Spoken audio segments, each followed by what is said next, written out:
You know, I talk all the time about the NYPD and about how I support law enforcement. My dad was a cop. I agree that we have an institutional problem between cops and minorities. Totally agree, and that's an institutional systemic issue that has to be addressed, okay? But I tend to come down on the side of the law more often than not because I was raised in a cop family, okay? But I try always on my show, where I make most of the editorial decisions, to present all points of view. And in a time where we're so divided, and I tend to come down on the side of cops here in the U.S. most of the time, friend of the show joins us right now. Jade Naraine is here with us, and she's a country singer. She's a victim of police harassment up in Canada. Jade, thank you so much for joining us. Really appreciate having you. Thank you for having me. So Jade, just to give everyone the abridged version, you're a singer. You have investors who invest in you and your career because you're a great talent. And you got into a disagreement with an investor, and the investor apparently made some sexual advances to you, which you notified him that wasn't part of the agreement, obviously. And then when you were not willing to provide him additional services that weren't outlined in the contract, he decided they weren't going to give you the money. And this led you down a path of police harassment, losing your passport. Tell us what's happening here. Yes, so what he chose to do instead of honoring the agreement was he reported me to Toronto Police for criminal harassment and extortion. I didn't receive a criminal record from this, and I did not do those offenses. However, what had happened out of that is that the officer in charge took my passport, and normally passports are not supposed to be taken unless someone poses a safety risk to national security. So crimes like trafficking or murder, very sophisticated crimes where people have ties in other countries where they can get away and hide. I was a young girl, never charged before, was not a flight risk, born here. And after the case was closed, she refused to return my passport to me when I was entitled to have my items back. So I applied for a new passport, and then Passport Canada denied me a passport for 5 years. I tried expressing how important it was for my career to travel to the USA, where that's where most success is key to go, where it's important to go. And they would not return it. So I decided to go to court, and I received two federal court judgments in my favor that my charter protected mobility rights had been breached by Passport Canada. So, of course, you have some great representation here in the U.S. with Mark Goldman, my buddy, who called me and wanted me to bring this story to light. And he's always a great friend of the show, so I did want to bring attention to this. Did you ever consider the possibility? I did a little research on you.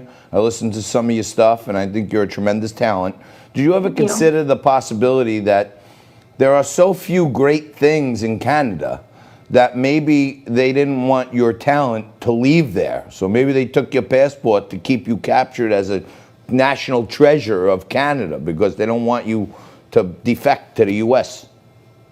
That's actually an interesting view on it. I never thought of that, and that could be part of the reason. I think what I found in my case, what it could have been is that the investor was a man of wealth and status, and I was just a young girl who was an aspiring singer, and they agreed to take the matter very seriously, I think, for him.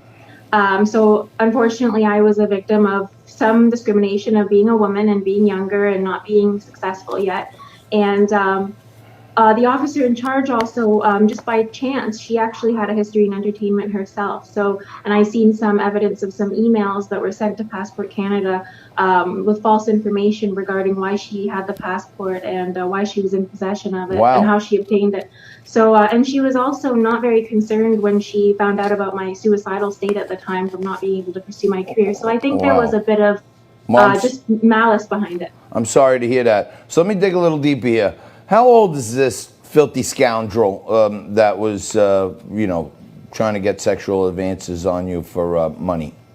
So he was 50 at the time. And how old were you? I was 22.